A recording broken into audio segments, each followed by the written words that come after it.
été répondu aux conférences du vendredi.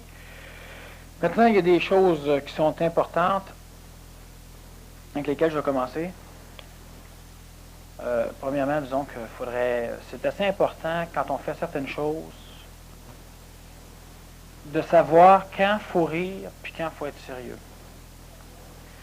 Quand on fait quelque chose, quand c'est le temps d'être sérieux, et puis qu'on s'arrange pour avoir des choses pour nous faire rire, on risque fortement de ne pas arriver à être sérieux.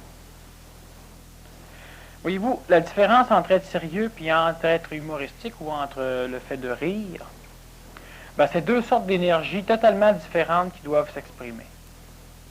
Les deux sont positives, les deux sont bonnes pour l'homme, mais les deux sont différentes. Quelles que soient les énergies, qu'elles soient bonnes ou mauvaises, bonne, mauvaise, mauvaise ou bonne et mauvaise, les deux ne peuvent pas s'exprimer en même temps. Alors, ce qui fait que si les deux ne peuvent pas s'exprimer en même temps, il va y avoir un conflit s'il y a des perceptions au niveau de l'humour lorsque l'on devrait être sérieux ou si tout est sérieux et nous, on devrait rire. Alors, ce qui fait que ça, c'est une chose qui est assez importante à bien comprendre pour la simple raison que, au niveau de canalisation d'énergie, au niveau des phénomènes, quand moi je veux parler de choses banales, souvent ça va en frustrer quelques-uns qui aimeraient qu'on grimpe plus haut, mais c'est les choses banales qui sont la base. C'est-à-dire que ce qui est la base dans l'évolution de l'homme, évidemment, c'est ce qu'il vit normalement et couramment. Ce dans quoi il n'aime pas qu'on parle. Si je vous parle de la manière de vous moucher, vous savez tous comment vous moucher. Il y en a qui ont des irritations nasales, il y en a qui vont saigner du nez, mais tout le monde sait comment se moucher pareil, même s'il n'y a pas grand monde qui sait comment se moucher. Se moucher spirituellement, c'est encore bien pire. Alors, tu viens d'avoir un exemple du phénomène, justement, je te parlais, alors je ne sais pas si on pourrait modifier le décor pour permettre au sérieux de rester installé, parce que c'est important. Et souvent, on ne voit pas la différence, puis on ne voit surtout pas comment ça peut nous empêcher de faire de quoi, d'essayer d'émettre deux formes d'énergie en même temps, ou encore d'être dans un état énergétique, dans un cadre non approprié. Alors, de deux choses l'une, vous changez le cadre, vous transformez le cadre, ou vous partez, ou encore le cadre vous transforme et vous change. Ou le cadre va vous expulser. Vous ne pouvez pas être sérieux puis rire en même temps, vous ne pouvez pas rire et être sérieux en même temps. Maintenant, on peut être sérieux et ne pas se prendre au sérieux. Ça, on l'a déjà vu, ça, c'est important de voir la différence. Parce que tant qu'on est assujetti au phénomène astro, tant qu'on est manipulé par l'astral planétaire ou l'astral individuel, tant qu'on n'est pas le maître à bord, il faut évidemment, puis tout le temps, faire attention au contexte des choses. Le contexte des choses, ça veut dire que si vous n'êtes pas les manipulateurs du contexte, vous risquez fortement d'être la manipulation du contexte. Ça veut dire que si vous avez un contexte X et que vous voulez émettre une forme d'énergie Y, vous devez manipuler le contexte X pour en faire un contexte Y. Sinon, vous ne comprenez rien à l'écologie, vous ne comprenez rien au phénomène astro, vous ne comprenez rien à la manipulation de la psychologie, donc vous ne comprenez pas non plus de quelle façon vous êtes manipulé. La façon qu'on est manipulé, elle va être découverte seulement lorsque vous allez être rendu dans un état où vous allez pouvoir manipuler l'extérieur, donc manipuler un contexte, à partir d'une idée intelligente et non pas à partir d'un désir. Vous avez une idée intelligente, c'est-à-dire qu'il y a des choses logiques, une chose intelligente qui doit être faite, une leçon à donner, une construction à bâtir ou n'importe quoi, un geste à accomplir. Si ça ne se prête pas au contexte, donc à l'extérieur, vous devez manipuler le contexte pour que votre action, pour ce que vous voulez faire, puisse être acceptée par le contexte. C'est le rôle des hommes politiques. C'est le rôle aussi de la publicité. Vous n'avez pas faim, je veux vendre du beurre de pinot. Faut que je m'arrange pour vous donner faim pour vendre mon beurre de pinot. Mon annonce est faite en fonction de ça. De transformer le contexte pour pouvoir, après ça, émettre mon énergie. Alors, ce qui fait que si vous rentrez dans un contexte sérieux et que vous voulez rire, bien, il y a un problème qui va se poser. Le contexte sérieux va vous expulser ou va vous transformer en sérieux. Ou vous allez devoir, pour continuer à rire, vous en aller ailleurs ou transformer le contexte au complet. Tous ceux qui sont sérieux, les amener à vouloir rire. C'est la base de la manipulation, c'est la base de la découverte de la manipulation, l'enseignement. Quand vous éduquez des enfants, ben, vous avez là une école extraordinaire pour apprendre. Mais au lieu de vouloir éduquer un enfant de sorte que nous on va pouvoir apprendre, ben, on va surtout se servir des enfants et du concept d'éducation pour pouvoir assouvir notre orgueil, pour pouvoir nous défouler, pour pouvoir avoir raison, pour pouvoir faire gonfler notre ego. Alors, ce qui fait qu'en fin de compte, on n'est plus des éducateurs, on n'est même pas des éduqués, on est simplement le rôle, on est assujetti au rôle de l'ego, on est l'expression de l'ego, et les contextes ne voulant pas changer parce que les contextes étant manipulés par l'orgueil des individus, autant de l'éduqué que de l'éducateur, il n'y a plus aucune démarche qui va se passer là. On doit faire quelque chose quand c'est intelligent. Premièrement, on devrait donc laisser travailler notre mental pour déterminer ce qu'il y a d'intelligent à faire. Mais ce qu'il y a d'intelligent à faire, il ne faut pas que ce soit déterminé à partir de nos concepts. Le concept, disons, du non-agir, de la non-action, me dit que je ne devrais rien faire, avoir aucun désir. C'est vrai.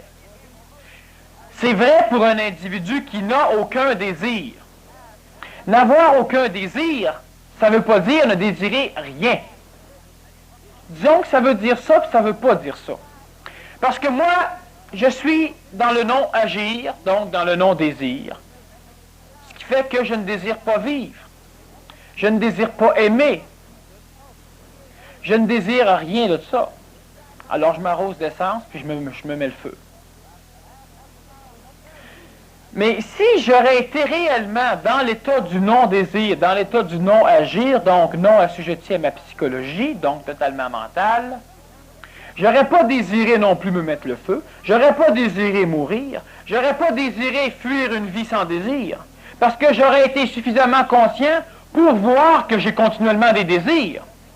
Mais l'état du non-désir, connu ou plus ou moins compris par la majorité des individus, c'est un état qui vous amène à ne pas désirer ce que la masse désire. C'est pas un état de non-désir, c'est un état, ça, de refoulement. C'est un état de marginalisation. C'est un état de révolution. C'est pas un état de non-désir. Désirer et ne pas désirer, c'est la même chose. Alors, ce qui fait que être dans un état où il n'y a rien, ben, automatiquement, j'ai faim. J'ai un corps physique, donc je vais manger. J'ai désiré manger. C'est normal. Mais mon mental a accepté ce désir-là parce que ce désir-là, j'ai pas le choix, je ne peux pas le changer pour l'instant. Alors, ce qui fait qu'il y a un paquet d'événements, un paquet d'actions dans votre vie qui devraient être sous-tendus par des désirs de l'ordre du corps qui le désire.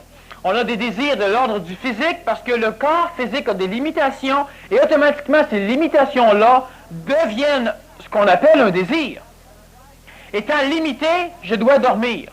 J'ai donc le désir de dormir.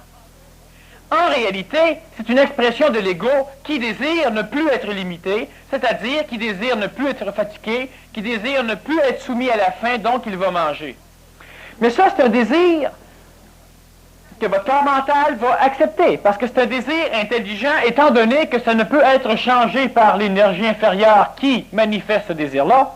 Donc, ça ne peut être changé par le corps, s'il a faim, ça ne peut être changé par le corps vital s'il est fatigué, ça ne peut être changé par le corps psychologique s'il n'est pas rendu à un niveau d'évolution tel qu'il peut lui-même éliminer ces désirs-là, alors le mental va l'accepter. Vous désirez aller voir un film, c'est parfait, c'est intelligent. Le cinéma est fermé, vous cassez la vitrine, c'est pas intelligent. Bon, ça, on comprend bien ça. Jusque-là, tant qu'on parle d'exemples bruts et banals comme ça, vous comprenez ça. Mais vous le comprenez tellement bien que vous n'arrivez pas à pouvoir vous en servir dans vos propres vies. Vous êtes du monde beaucoup plus subtil que la masse. Mais moi, je donne des exemples accessibles à la masse. Et prenant les exemples accessibles à la masse, étant du monde plus subtil, vous pensez souvent, pas nécessairement consciemment, mais vous pensez souvent que ça ne vous regarde pas. Et ne vous regardant pas, ça ne change rien chez vous. Mais c'est pas parce qu'on est plus subtil qu'on est moins épais. Et ça, c'est bien important de voir. Le fait de penser que tel genre d'énergie ou que tel genre d'exemple ne nous touche pas, c'est simplement parce que l'exemple qui va toucher la masse devient une parabole pour vous. Ici, je ne prends pas un exemple typique de votre vécu individuellement. Toutes les fois qu'on se rencontre, ben vous pensez que ça ne vous regarde pas.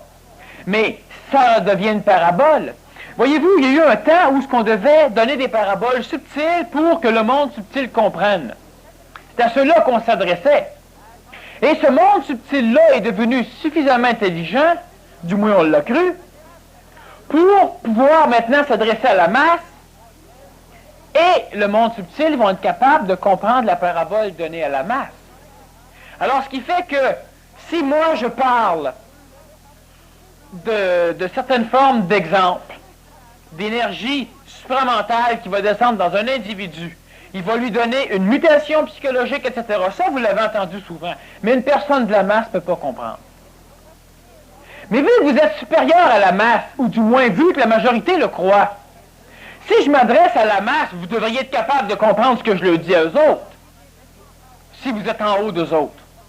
Mais le mot du problème, c'est que l'ego, tout content d'être supérieur à l'inférieur, quand on parle à l'inférieur, il s'évertue à croire que ça ne s'adresse pas à lui, lui étant supérieur. Ce qui va faire, et ce qui a toujours fait, que la majorité des élus n'ont pas été ceux qui auraient pu l'être, mais ont toujours été ceux qui venaient du peuple et qui n'étaient pas attendus par personne et qui étaient évidemment refusés par les élus. Quand on voit une religion, ou quand on voit des prêtres ou des dirigeants, des gouverneurs, bien, eux autres devraient être les élus en cas d'apocalypse. Ce sont les êtres les plus importants de notre société. Ils devraient être les élus. Ils sont placés pour comprendre la psychologie de la masse. Ils sont placés pour pouvoir motiver puis énergiser une masse en cas de guerre ou en cas d'hécatombe, de cataclysme. Oui, mais s'il y a un apocalypse, l'apocalypse va surgir pour détruire la société. Et ce n'est pas ceux qui dirigent la société, ceux qui ont érigé la société, qui devraient vivre. Parce qu'ils seront, eux autres, sans doute reconnus comme étant les principaux ennemis de l'ère du Verseau. Tu détruis une société, c'est pas Carpus, tu détruis les dirigeants. Tu détruis tous ceux qui manipulent la masse. Puis il y en a plusieurs personnes qui manipulent la masse qui se croient être parmi les élus. Pourquoi? Parce qu'ils se croient supérieurs à l'inférieur. Mais les élus vont surtout surgir de l'inférieur ou du supérieur non complexé.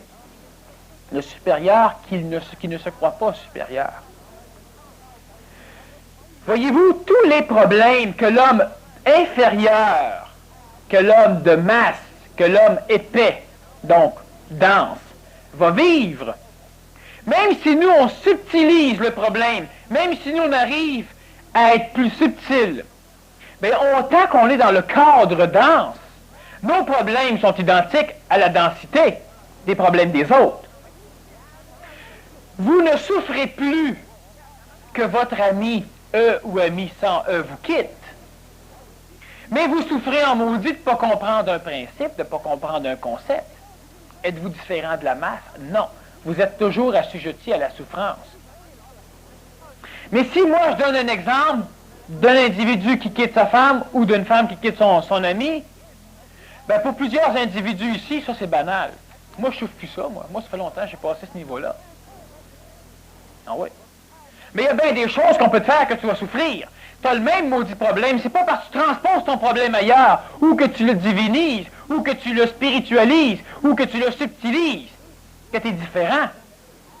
L'individu qui est dans un contexte pour souffrir, ou dans un contexte pour apprendre énormément, c'est un individu qui risque fortement d'apprendre, de se transformer puis de changer.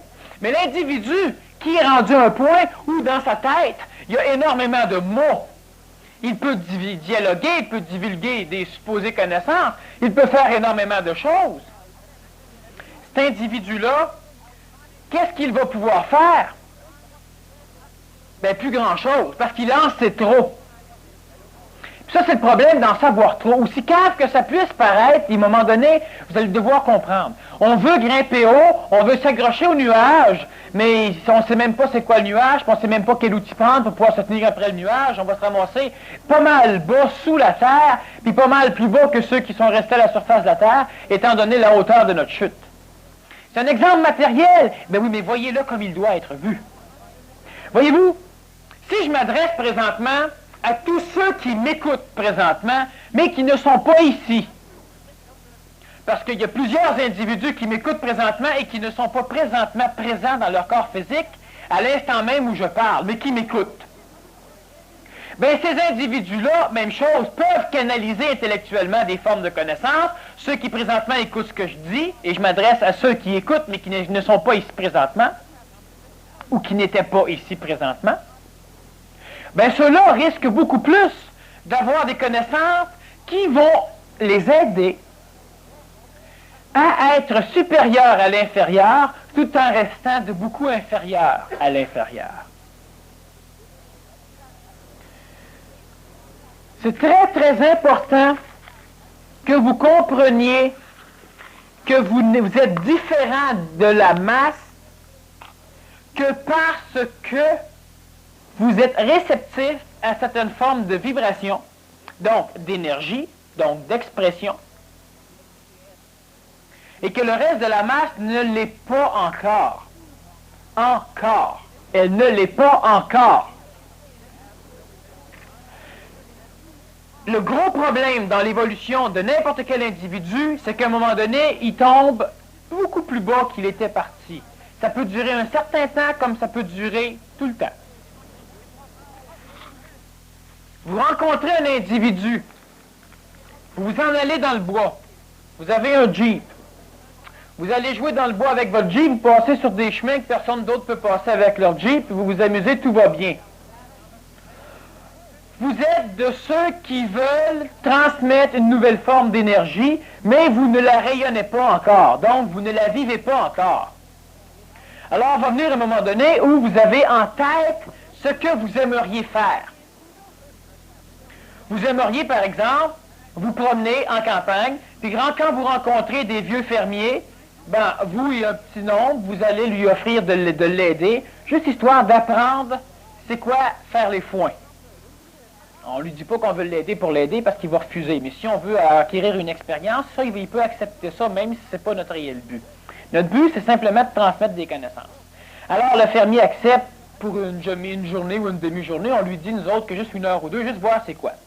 On va l'aider, on travaille toute la journée. On aime tellement ça que le lendemain, on veut revenir. Fait que le fermier, ben, il a vu qu'on avait bien travaillé, alors tout va bien. Alors, ça ne le dérange pas que le lendemain, on revienne, il voit qu'on n'est pas des bombes, qu'on ne massacre pas sa machinerie, que tout est correct. Alors, le lendemain, on revient, on travaille toute la journée encore, puis ses foins sont finis. Puis là, on lui dit qu'on a bien aimé ça, on est bien content, puis l'expérience était bien fun. Mais le fermier va se sentir coupable. Alors, le fermier va nous dire, ben là, on va vous donner un salaire. Ou ben non, venez souper chez nous au moins ce soir, parce que là, ça n'a pas d'allure. Je veux dire, 2 jours de temps, les gars ne se sont pas plaints, ils n'ont rien demandé, ils ont travaillé, ils ont tout fait à merveille. Puis là, les individus lui répondent, non, on veut pas, on n'a pas besoin de rien. Alors, le fermier va s'astiner, fait qu'en fin de compte, pour clore la discussion, les individus vont lui dire, non, ce qu'on peut faire, c'est que si un jour, tu rencontres du monde qui aurait besoin de ce que tu veux nous donner, ben donne leur don à eux autres. Ça, c'est beau et c'est parfait. Vous êtes rendu dans un niveau d'évolution vibratoire où vous pouvez vouloir enclencher des mécanismes comme ça. Quand vous allez être rendu là, vous allez vous penser supérieur. Peut-être pas consciemment, mais vous allez agir en supérieur. Parce que déjà là, vous vous donnez un but, justement, d'aller donner des leçons à d'autres. Donc, en partant, on se pense supérieur. On l'est peut-être. Mais la vie va venir nous faire vérifier si justement on l'est. Alors, un jour, avec votre Jeep, vous êtes dans le bois, il y a un individu qui a eu une fracture de genou. Alors, il est à votre chalet, par exemple, et il neige un peu. Le chemin devient de la vase, c'est de la boue. Et puis, votre Jeep ne peut pas, il reste pris. Mais il reste pris pas juste dans le chemin, il glisse à côté du chemin. Et il y a des arbres en avant, des arbres en arrière, puis il est à côté, sur des arbres sur le côté. Alors, il n'y a plus rien à faire. Alors, ce que vous faites, ben, vous décidez d'aider votre copain qui est blessé à s'en aller sur le chemin, puis là, on va faire du pouce, puis on va rentrer à Montréal. Là, ce qui va arriver, c'est que rendu là, vous faites du pouce, il y a un camion qui arrête, une espèce de gros pick-up 4x4, et puis vous embarque. Mais il trouve pas mal bizarre le fait qu'il y a un bonhomme qui a un genou dans le plâtre, dans le bois comme ça. Alors, il demande qu'est-ce qui s'est passé, enfin, qu'est-ce qu'on fait là, fait qu'on lui explique qu'on était en Jeep, que le Jeep est pris dans le bois, puis tout ça. Ce bonhomme-là, c'est un comptable agréé. De sa trace d'humain qui, normalement, comprend rien, ne joue qu'avec la finance, et puis, bref, au niveau spirituel, on n'a pas grand-chose à faire avec ça. Alors, on lui explique que le Jeep est dans le bois, tout ça. Fait que lui nous dit, ben, je n'ai eu plein de Jeeps, fait que m'allez vous sortir de là, c'est facile, le camion que j'ai là, c'est un 4x4, fait qu'il n'y a aucun problème. Fait qu'on lui explique le chemin qu'on a pris pour monter là, puis on lui dit que le premier virage qu'il va rencontrer, il va rester pris dedans avec son truck à lui. Parce que nous autres, c'est un vrai Jeep. Lui, ça va être 4 roues motrices, mais il faut dire c'est 4 fois long comme le l'autre. Fait que les roues vont rester dans les airs, le ventre va toucher à terre à la moindre bosse. Fait que, connaissant le chemin, il nous explique que c'est vrai. Mais il dit, ton Jeep, on va y aller, on va monter dans le bois, va te montrer comment on sort ça, un Jeep de là. Parfait. Fait qu'on monte, il monte à scie mécanique, il monte un immense cric, on monte dans le bois. Celui qui a un problème au genou reste dans le camion, il faut écouter de la musique. Fait que notre bonhomme, lui, il revient, puis la leçon qu'on veut donner à l'humanité, ben, il est en train de nous la donner. Puis c'est un être inférieur. Alors, OK, il veut s'amuser, il veut triper lui avec, il aime ça. Fait que disons que c'est une expression de l'orgueil, ça va. N'empêche que les évolués en prennent une claque. On commence à travailler là, on grimpe le Jeep, il est croche, on le met droit avec le gros cric, on coupe du bois, on met ça en dessous des roues, ce qui fait qu'on fait un sol, on réussit à reculer le Jeep. Mais le Jeep ne pourra pas monter la côte dans laquelle, justement, il s'est embourbé, parce que on a de la misère à ouvrir les portes, on tasse la boîte tellement on est creux. Alors, le bonhomme nous dit que peut-être qu'avec des chaînes aux 4 roues, on pourrait monter. Mais là, le problème qu'il y a, c'est que la veille tombe, et puis dans ceux qui sont évolués, dans ceux qui veulent donner des leçons au monde, ben, il y en a un qui a un examen très, très, très important à Montréal, puis là, on est à 80 000 de Montréal, à faire. Alors, sur le pouce, ben, il va arriver en retard. Et puis, fait que là, le Jeep, on ne peut pas le sortir, fait qu'on revient, on embarque dans le camion du comptable, donc de l'être inférieur. Puis ça, il faut remarquer que cet exemple-là, vous pouvez la vivre régulièrement parce que vous en côtoyez du monde inférieur régulièrement. Alors, il nous amène sur le bord du chemin, puis en s'en allant, ben c'est ça, moi, il y en a un qui me demande s'il m'a été là à l'heure pour l'examen. Alors, moi, je lui réponds non. Hein? Alors, notre bonhomme nous dit, c'est bien important ton examen. Je dis, ben, c'est important certain parce que si je le passe pas, je coule, puis si je coule, je risque de perdre mon emploi. Alors, fait que l'individu, il dit, bon, ben, ce que je peux faire, moi, j'ai pas besoin de mon camion demain. Fait que je peux te le prêter, tu monteras à Montréal avec, tu iras ton examen, tu achèteras des chaînes, puis demain, tu remonteras ici, tu me ramèneras mon camion, puis tu devrais peut-être être bon pour sortir le tien. Le bonhomme, je ne le connais pas, il nous a pris sur le pouce tout à l'heure, c'est un comptable, c'est un inférieur, puis nous autres, on veut donner des leçons au monde, par contre, le bonhomme, il n'est pas question qu'il en donne à personne. Fait qu'une demi-heure après, ben, je le laisse chez lui, puis je monte avec son camion, mon éclopé, puis l'autre. Et puis on monte à Montréal, j'arrive à l'heure, mon examen, passe l'examen, tout va bien, tout est réglé. Le lendemain, on va acheter des chaînes, on descend, on remplit son camion d'essence avant, on y ramène son camion. Ah, lui, il nous ramène dans le bois. On met les chaînes aux 4 pattes, il nous laisse le cric parce qu'il faut qu'il aille travailler, fait qu'il nous laisse ses outils. Il dit, quand vous serez sortis, vous les ramènerez chez moi. On sort le Jeep de là, on y ramène ses outils, puis on s'en retourne à Montréal. Alors, si vous regardez, c'est un être inférieur qui perd sa journée, puis qui vient salir dans la boîte pour te sortir du bois, mais t'es pas sorti. Qui te laisse son camion, c'est un camion de l'année. Puis lui, il va faire du pouce ou il va se démerder avec ses chums pour voyager pendant que tu as son camion.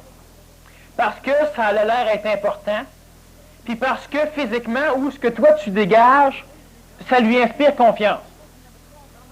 C'est un matérialisme au bout. C'est un comptable. Quand vous autres, vous allez être capables de faire aussi bas que les inférieurs, vous allez être proche du supérieur en crime. Parce que plus on monte haut, plus on devrait être capable de faire ce qui est facile, ce que la masse fait. Alors, l'ego, l'orgueil d'être supérieur, l'orgueil de voir, puis surtout l'orgueil de refuser la compréhension parce qu'elle est donnée par des exemples, ou parce que les exemples, soit de moi ou soit de la vie, des exemples qui s'adressent simplement au monde ordinaire. Vous voyez un clochard se promener avec son chien, puis on peut rire du clochard. Mais le clochard est peut-être capable, à son niveau, d'émettre un quota en pourcentage d'énergie que vous n'êtes pas capable d'émettre à votre niveau. Un exemple, le Canada aux Olympiques gagne 3 médailles. Les États-Unis en gagnent 75. Le Canada n'est pas bon.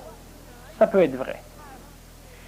Le Canada aux Olympiques gagne 32 médailles. Les Américains en gagnent 75. Le Canada est vraiment supérieur aux Américains. Le Canada gagne 45 médailles, les Américains en gagnent 55. Les Américains sont des inférieurs. Parce qu'on est 25 millions au Canada, on gagne 40 médailles, ils sont 250 millions, ils gagnent 10 médailles de plus que nous autres. Si vous avez un potentiel réellement supérieur, si réellement vous êtes des êtres supérieurs, puis réellement vous en êtes, sauf que vous ne l'êtes pas comme vous le pensez, comme égoïquement parlant vous le pensez, ou comme inconsciemment vous le pensez. Mais si vous êtes supérieur, et que vous émettez 50%, vous rayonnez 50% d'énergie non teintée, et que le clochard totalement inférieur en émet 80% de ce qu'il peut émettre, bien c'est justement où on va trouver nos élus dans le peuple. Pas parmi ceux qui croient être élus, puis pas parmi ceux qu'on pense qu'ils vont être élus.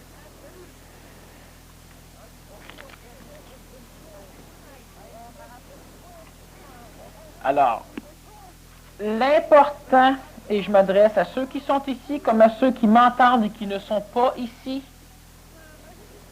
ou qui ne sont plus ici, c'est de toujours se voir comme étant du peuple, comme étant de la masse. Et ça, c'est autant inconsciemment que consciemment. Parce que l'être qui se pense différent n'est pas différent parce que la masse se croit différente. Je l'ai déjà dit, je le répète parce que c'est un exemple qui est parfait.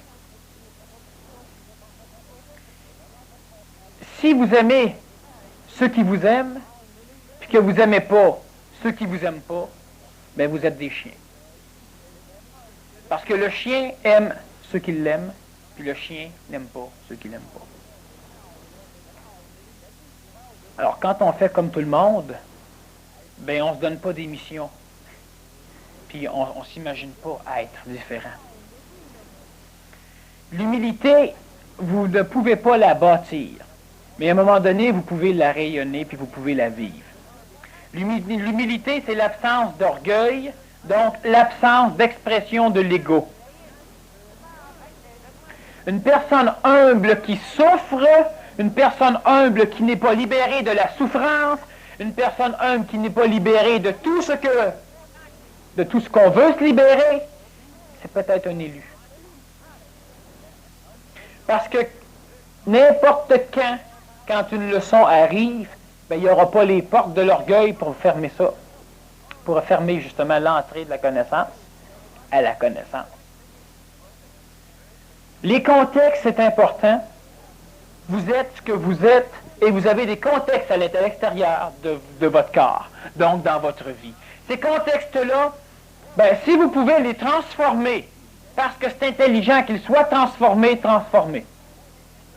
Si c'est parce que ça vous plaît, c'est une pratique. C'est pas mauvais. Mais si vous faites des erreurs parce que vous transformez et que ça ne devrait pas être transformé, vous allez payer pour. Mais c'est une bonne pratique. Attirer à soi ce que l'on désire, ça fonctionne. Vous pouvez souffrir un crime, parce que ça prend du temps. Puis quand ça arrive, c'est plus nécessairement ce que vous désirez, alors automatiquement, ben, vous ne comprenez plus rien, puis vous pouvez souffrir. Mais c'est une bonne pratique. Tout ce que je vous dis, j'ai sélectionné des questions. Qu'on a des questions qui n'ont pas été répondues aux conférences. Et des questions aussi qui ont été posées à d'autres conférenciers. Des questions qui peuvent être banales, qui peuvent paraître banales.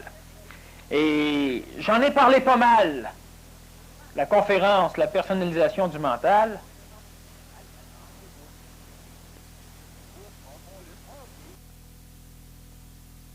On répète des choses. Mais on ne répète pas ces choses-là seulement pour le public qui est nouveau, on les répète aussi pour le public qui est ancien.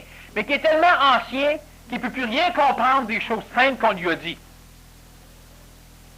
Vous ne devriez pas souffrir. Ah, ben ça, on sait ça, il pourrait monter plus haut. Ah ouais, il pourrait monter plus haut, puis te laisser carrément là. Aller haut, c'est quoi? C'est se transformer puis augmenter ses vibrations. C'est ça, monter haut. Monter haut, c'est pas monter en vibration intellectuelle, c'est de monter en vibration globale. Ça, c'est monter haut. Puis on monte haut quand l'individu change, quand l'individu est transformé. Là, on monte haut. Pas parce qu'on crie plus fort, pas parce qu'on va chercher des concepts plus plaisants, plus dégustables par votre intellect, puis par votre ego, plus rassurants, plus parlable après ça aux autres, plus concurrentiable. Concurrentiel, voilà. Alors, ce qui arrive, c'est que, c'est ça, j'ai des questions ici, j'ai choisi plusieurs, comme je vous dis, et puis à un moment donné, on ne montera pas haut. Quand on va haut, c'est quand je vais haut. On l'a dit à la dernière conférence, que quand je vais haut, c'est pas vous qui allez haut. Quand on court le marathon en une demi-heure, c'est l'athlète qui l'a couru, qui l'a fait en une demi-heure, c'est pas vous autres. C'est pas on, c'est lui. Alors, quand on va monter haut, c'est quand vous allez être capable réellement de vivre, cellule par cellule, les choses basses. C'est quand on peut vivre totalement et globalement ce qui est bon que l'on va haut. Pas juste en blabla.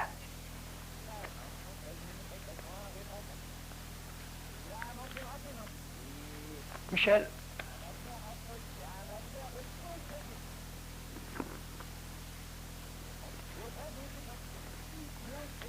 OK.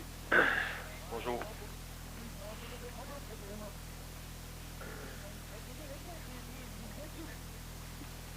Tu peux élaborer comme tu veux, tu peux aller où tu veux, pour avec la question. C'est bon.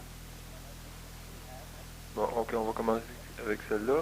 Pourquoi la nuit est-elle noire?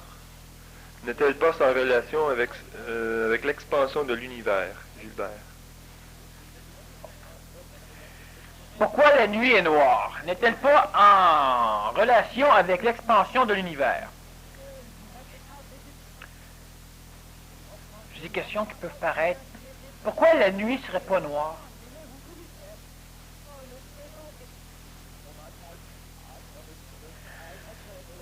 La relation entre la nuit et l'expansion de l'univers, il n'y a pas de relation.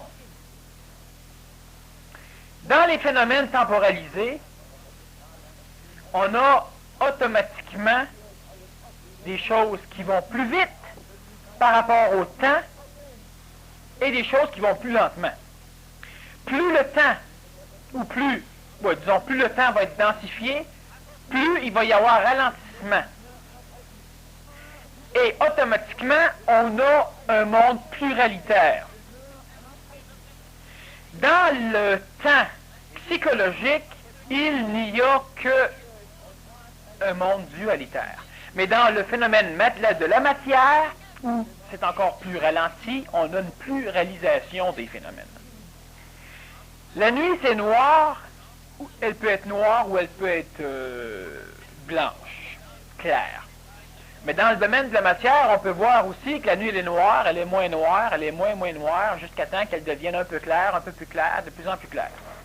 Dans la psychologie de l'homme, ben, il y a la nuit puis il y a le jour. Alors, il y a le mal et il y a le bien. Pourquoi la nuit, elle est noire? Parce qu'il y a absence de lumière, réponse matérielle, puis c'est la réponse totale avec. Pourquoi on ne comprend pas des choses? Pourquoi on pose des questions qui peuvent être similaires? Simplement parce qu'il y a absence de réponse, donc absence de jour, en faisant des relations.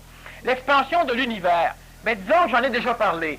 Je me suis permis d'en parler parce que vous étiez à un niveau où on pouvait parler du temps, où on pouvait parler de l'expansion de l'univers, de l'impossibilité du Big Bang, malgré sa réalité, où on a pu parler des différents cieux, où on a pu parler de différentes choses, lors de la dernière conférence du mois.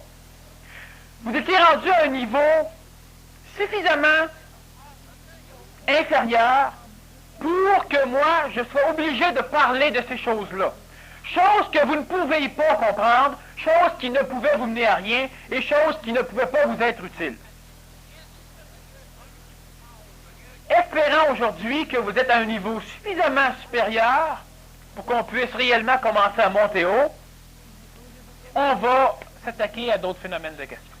Ok, peut-être juste, je voudrais mentionner quelque chose concernant la noirceur. Il y a peut-être une base d'insécurité en dessous de ça dans cette question-là. Pourquoi la nuit est-elle noire? L'absence de lumière, c'est un des aspects... l'absence de lumière, c'est un des aspects subtils qui éveille l'insécurité de l'ego, dans le sens que l'absence de noirceur, l'absence de lumière, comme l'absence de son, le vide ou l'absence de mouvement, l'inertie, c'est les quatre aspects qui sont principalement la source de l'insécurité de sensoriel, l'ego. puis si tes sens ne fonctionnent pas, ton astral, ton ego n'a pas de connaissance, donc elle a peur, c'est sûr. C'est ça. Disons que ça l'éveille un certain malaise, puisque l'ego n'est pas en position pour faire des formes. Comme l'ego évolue dans les formes, puis il ne peut pas faire de formes par le visuel, mais ça réveille l'insécurité. Donc, ce qu'on a dit l'autre fois aussi, c'est que s'il n'y aurait pas de nuit, il ferait jour tout le temps, puis tous ceux qui travaillent de nuit perdraient le job. Bon, ça c'est un aspect très concret. OK. Il y a des très bonnes questions ici. Comment être certain que c'est le supramental qui se manifeste par la parole et non pas un désir de l'ego que ce soit bien ce supramental? Comment rester les pieds au sol et la tête au ciel? Francine. Bon, on peut pas, enfin, vous pouvez pas être certain. Cherchez pas à être certain, vous pouvez pas l'être certain. La tête dans le ciel, les pieds au sol, c'est un phénomène qu'à un moment donné, vous allez devoir éliminer. Gardez donc les pieds à terre, la tête à terre, puis tout à terre. C'est dans tout ce qui est à terre que vous allez rencontrer tout ce qui est dans les airs. Mais c'est pas en grimpant au plafond qu'on va trouver réellement ce qu'il y a au plafond. Tout ce qui est en haut est pareil à ce qui est en bas, ce que veut dire maître. C'est non seulement vrai, mais c'était dans le but d'essayer d'expliquer à un individu d'arrêter de fouiller dans le ciel pour comprendre des choses du ciel. Vos problèmes, ce n'est pas des problèmes célestes. Le problème de Dieu, c'est un problème humain. Votre problème, c'est un problème divin, dans l'illusion. Comment être certain que c'est le supramental qui se manifeste par la parole et non pas un désir de l'ego? Que ça peut bien vous faire. Ça ne change rien à rien. Moi, quand je parle de temps en temps, c'est mon ego, ou c'est-à-dire c'est mes mémoires, c'est mon astral qui parle, ou l'astral planétaire, l'astral akashique. D'autres, à un moment donné, c'est une énergie supérieure. Mais moi, je ne suis pas en quête ou en recherche de savoir si j'ai raison ou non. Quand je parle, je m'écoute, je suis capable moi-même de raisonner ce que j'ai dit de par mon plan mental. Puis vous autres, ce que vous faites avec, c'est de vos affaires. Je ne suis pas, moi, à savoir puis à être sûr que ce que je dis, c'est supramental. De toute manière, si c'est supramental, ça change quoi? Vos égos allez l'interpréter d'une manière comme ça va lui plaire. Mais si moi, c'est pas supramental, que c'est astral, ça ne change rien au phénomène de vos égos à vous autres. Quand vous parlez à quelqu'un, de savoir si c'est l'énergie supramentale qui va être interprétée en parole ou l'énergie astrale, on s'en balance. Sérieusement parlant, on s'en balance. Puis il va y avoir un petit truc. La personne qui pose ça, c'est qu'elle parle et que de temps en temps, elle pense que c'est son énergie supramentale. Pourquoi qu'elle ne s'est pas posé la question et qu'elle n'a pas essayé d'y répondre? Elle l'aurait su si c'est le supramental qui parle. Il y aurait donné la réponse. Puis la réponse, mentalement, elle a juste à l'analyser après. Puis elle la repose de temps en temps. Posez-vous donc vos questions. Posez-les vos questions, oralement si vous voulez, mais vous pouvez me les poser parce que vous n'avez pas de réponse suffisante, d'accord.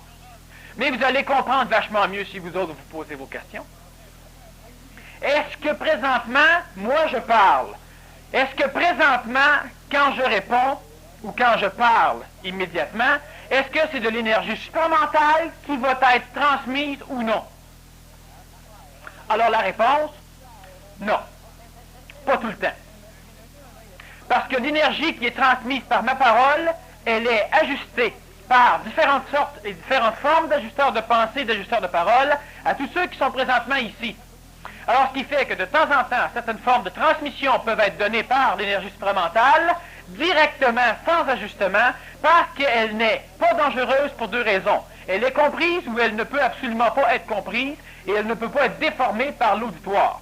Et de temps en temps, dans la même phrase, certaines formes de mots, certaines intonations vont être directement reliées au plan astral parce que ce plan astral-là est énormément plus évolué que le plan astral normal, est en relation avec le plan astral de l'auditoire, ce qui fait qu'il est capable de percevoir les possibilités de compréhension, les possibilités de mélange de l'auditoire, donc il va être capable, de temps en temps, quand l'énergie supramentale décide de ne pas s'imposer, de pouvoir contrebalancer le manque supramental pour pouvoir rester dans un rayonnement supérieur et suffisamment accessible à la masse. La masse présente dans une salle lorsque moi je parle. Ben voilà, c'est la réponse. Si vous posez vos questions, vous allez aussi avoir vos réponses. Puis après ça, mon mental est capable de vérifier si la réponse a de l'allure. Puis moi, par l'expérience de mon astral, je sais que c'était une réponse supramentale. Un des problèmes, c'est que les gens ne se donnent pas la peine de se poser la question parce qu'ils s'imaginent que c'est juste qu'on est dans le supramental que ça va nous répondre. L'astral peut répondre de maudite bonne manière, le matériel, la vie, le mental et le supramental. Mais pourquoi rechercher un maître plutôt qu'un autre? Tout ce qui rentre à votre conscience, quel que soit l'ordre vibratoire de la conscience. Ça veut dire quoi, l'ordre vibratoire de la conscience? Mais quand je le définis, souvent, ça entame certains. Je ne le définis pas, là. Mais vous ne savez pas c'est quoi, hein? Puis si je vous dis que l'ordre vibratoire de la conscience, ça dépend c'est le plan physique, le plan vital, le plan astral, le plan mental. Oh! C'est bon, on le définisse pareil. Hein? Tout ce qui rentre à l'homme, tous les maîtres, tous les guides, bien, ça dépend de l'ordre vibratoire de la conscience. Tout ce qui arrive à votre conscience, donc dépendant de l'ordre vibratoire de votre conscience. Votre conscience matérielle a besoin de leçons matérielles et de maîtres matériels. Votre conscience vitale, astrale, mentale et supramentale a besoin de maîtres dans ces plans-là. Fermer les portes au maître astral, c'est fermer ses portes aux vérités astrales. Mais l'astral n'arrivera pas à être déteinté, à être pur, à être égoïquement détruite s'il n'y a pas des maîtres astrales qui viennent lui parler. Parce qu'imaginez-vous que l'énergie supramentale doit être transformée en énergie mentale par le mental, doit être transformée en énergie astrale par l'astral, doit être transformée en énergie vitale si vous voulez que ça vous guérisse, doit être transformée en énergie physique si vous voulez aussi que ça guérisse votre corps physique. Fermer les portes à ces formes d'expression de l'énergie-là, ben c'est fermer ces portes à tous ces phénomènes-là. Fermez vos portes à un individu qui vient vous montrer, même s'il est ivre-mort, il vient vous montrer comment vivre avec ça, ben, vous êtes loin de Dieu. Vous êtes loin du Père supramental, ou du Père bouddhique, ou du Père divin, ou du Père mental, ou du Père ce que vous voudrez. Vous êtes perpétuellement loin d'eux autres.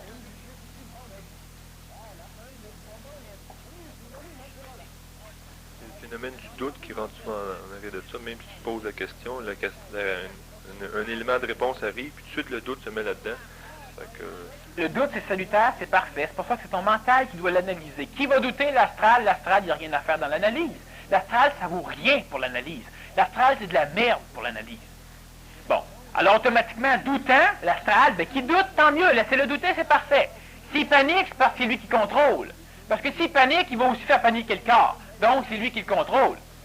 Non, il faut que le mental contrôle. L'autre, qui doute, tant mieux. En doutant, qu'il relègue son mental, puis le mental s'arrangera avec. C'est tout. Puis vous doutez encore, parfait, oubliez-le. À un moment donné, le mental va finir par le répéter suffisamment à votre psychologie pour qu'elle ne doute plus de ça. Mais douter, ne plus douter d'une chose ne veut pas dire la créditer. Ça, c'est important que vous le compreniez. Ne pas douter, ça ne veut pas dire que vous le savez. Ne pas douter, ça ne veut pas dire que vous l'accréditez. Douter, ça ne veut pas dire que vous vous dirigez vers la compréhension. Et douter ne veut pas dire non plus que vous vous dirigez vers l'incompréhension. Moi, je doute pas, je doute plus jamais de ce que je dis. Ça ne veut pas dire que je crois tout ce que je dis. Ça ne veut pas dire que je sais tout ce que je dis. Ça veut simplement dire que je doute plus. Mais je doute plus parce que je crois plus. Puis tant que vous pouvez croire, vous devriez douter. C'est pour ça qu'on doute avec, parce que vous avez des concepts, vous avez des croyances. Puis tant qu'il va subsister des parcelles de croyances en vous. Donc, des endroits de votre mémoire où vous allez mettre de l'importance, où vous allez espérer que c'est vrai. Donc, tant qu'il va subsister des croyances en vous, de l'espoir en vous, ben, vous allez douter. Puis c'est parfait, parce que si vous ne doutez pas que vous avez une croyance, vous êtes perdu. Prochaine question. Lorsque ça me dit « tu » dans ma tête, qui me dit « tu » Ça peut être une entité astrale ou l'énergie qui entre en contact avec notre mental. Comment faire le discernement de ce que ça me dit dans ma tête, que ce soit d'une entité ou de notre esprit, qui lui aussi nous manipule à sa façon? Michel. Sacre crapaud de malheur. Qui pose la question? Lorsque ça me dit « tu » dans ma tête, qui me dit « tu » Qui veut le savoir?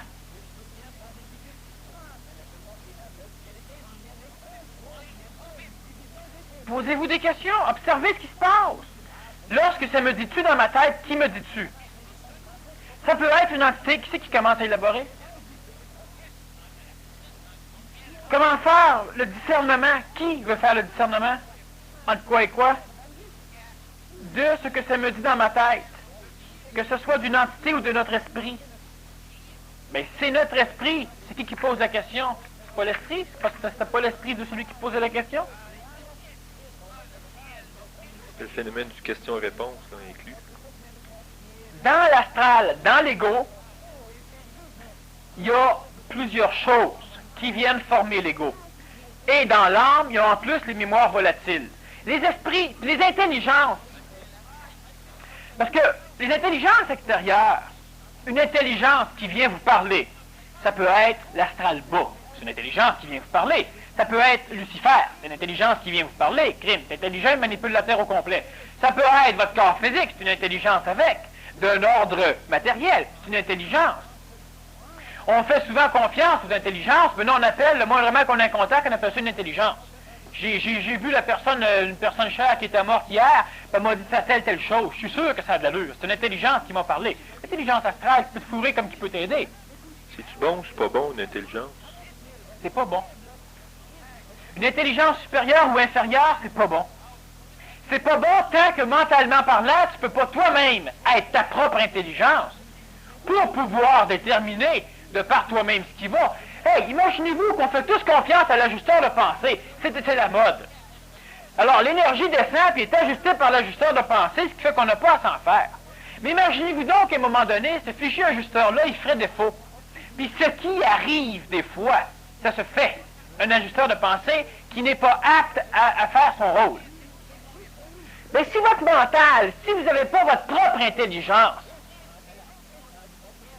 puis que l'ajusteur de pensée fait défaut, c'est qui va devoir faire la job? Personne, hein? Ben, il y en a plein de personnes aussi qui conscientisent puis qui tout d'un coup virent fou. Qui capotent, comme on dit.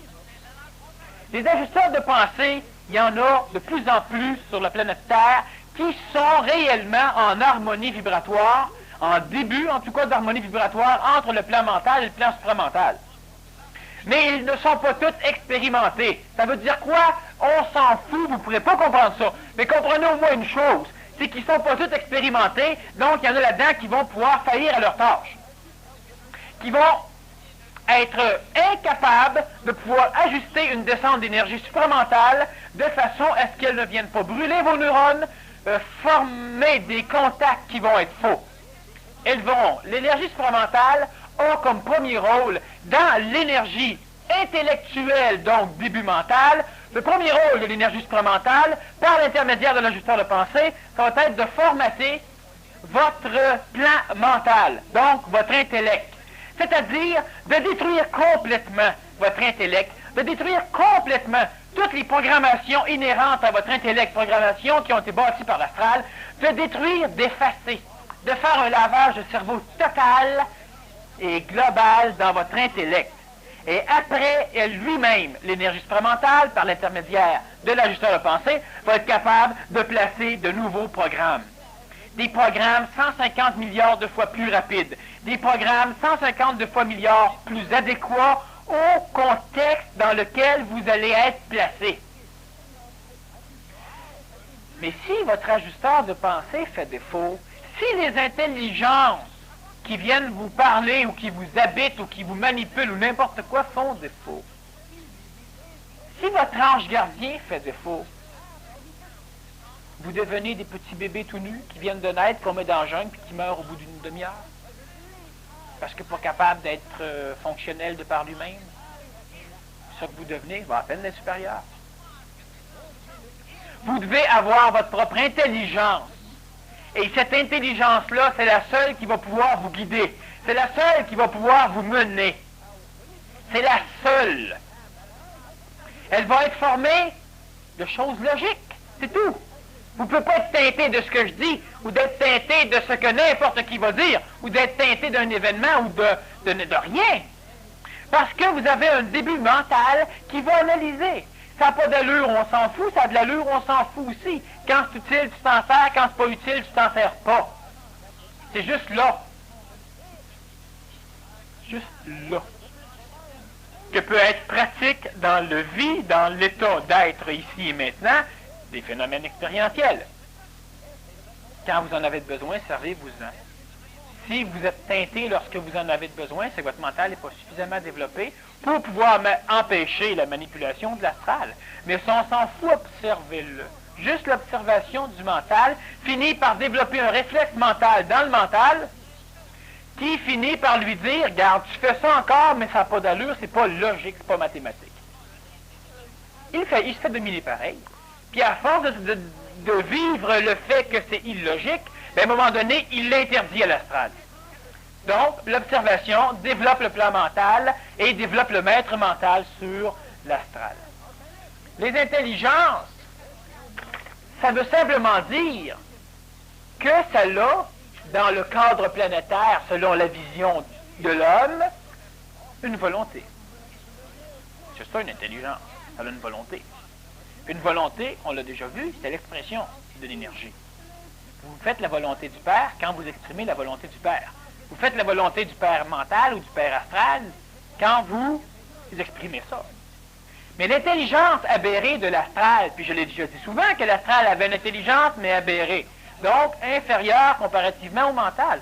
Quelle que soit l'intelligence qui vienne vous parler, vous devez, avec votre propre intelligence, celle du mental, pas celle de votre mémoire, celle du mental, celle qui peut analyser logiquement, pas celle qui peut voir si ça fit avec vos idées. Elle ne peut pas savoir si c'est intelligent ou non. Avec votre intelligence mentale, plus haut que l'intellectuance, vous allez être capable de pouvoir gérer. Parce que si à un moment donné, l'énergie supramentale décide de vous fourrer et que vous n'êtes pas prête à le faire, vous allez vous faire embarquer. Puis vous allez devenir ce que moi j'ai refusé d'être, un martyr du supramental. Parce qu'on a besoin de martyrs supramental, du monde qui vont être supramental, qui vont parler tout partout, puis qui vont se faire crucifier, ou qui vont se faire descendre, ou qui vont se faire torturer, ou qui vont se faire, etc. On a besoin. Ceux-là qui vont transformer l'astral planétaire, c'est ceux-là qui vont laisser des traces réellement radicales dans l'astral planétaire d'énergie supramentale. C'est les martyrs du supramental. Ceux-là vont aider le reste de l'humanité, ils vont aider l'astral à s'énergiser encore plus radicalement, plus hautement vibratoire, ou vibratoirement, mais c'est eux autres qui vont payer pour. Ils vont partir pour. Moi, ça ne m'intéresse pas. Mais à un moment donné, si le supramental décide que c'est vous autres, puis que vous n'avez jamais eu d'intelligence, que vous vous fiez, à un moment donné, vous allez faire ramasser, comme différents martyrs du supramental, que nous, on se plaît à appeler maîtres. Quoi? Maîtres du monde, etc. Comment faire le discernement? On n'a pas à le faire, le discernement. On se balance d'où c'est que la connaissance vient. Quand on vous dit, vous prenez un livre, le livre il n'est pas bon, il y a une affaire qui vous plaît, vous le ramassez. De savoir que l'Absalom Rampa était un vrai maître, ou bien non, un maître mystificateur, en tout cas, il était au moins maître, c'est sûr. Maître mystificateur ou maître de raison. Mais l'important, s'il y a des choses qui vous transforment, vous les prenez. Parce que vous jugez pour. Si je vous dis, lisez ce livre-là, il est parfait. Mais vous allez quand même à placer un raisonnement mental quand même dedans. Sinon, vous êtes stupide en maudit. Parce que le livre s'appelle supramental, ben là, on décide qu'on ne raisonne plus. Ça, c'est stupide. Comment faire le discernement? Il n'y a pas de discernement à voir là-dedans. Le seul discernement qu'il y a, c'est entre le mental et l'astral. Là, il y a un discernement qui doit être opéré. Le mental doit savoir si c'est lui qui vient de parler ou si c'est l'astral qui vient de parler. Lui doit le savoir pour faire taire l'astral. Puis une fois que le mental y est là, le mental se doit, lui, de gérer votre vie, votre mental. Que ça vienne du plan supramental, que ça vienne du plan astral, que ça vienne de n'importe où, on s'en fout. Si c'est pas adaptable à vous, par le mental, c'est pas bon. C'est refusé, c'est rejeté. Fiez-vous à votre mental.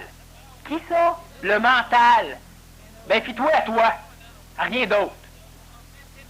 Juste à ça. C'est juste là qu'on peut se fier. Quand le mental se fait lui-même, vous vous fiez à vous. Pas à votre mémoire. Pas à votre expérience. Pas aux traces qui ont été gravées avec des marteaux puis des n'importe quoi à l'intérieur de votre psychologie.